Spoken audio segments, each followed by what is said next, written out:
Bago pumanhik sa langit ang Panginoong Hesukristo, sino ang inihalal niya na magiging tagapamahala ng iglesia bago siya pumanik sa langit?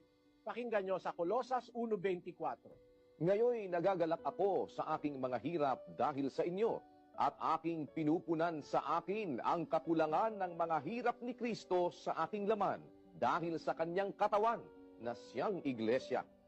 Na ako'y ginawang tagapangasiwa nito, ayon sa pamamahala na mula sa Diyos na ibinigay sa akin para sa inyo, upang maipatupad ang salita ng Diyos. Ang sumunod pa lang na muno, si Apostol Pablo, hindi si Pedro. Kapatid, napakaligaw na si Pedro ang puno. Meron ba naman puno, inaatake ni Pablo?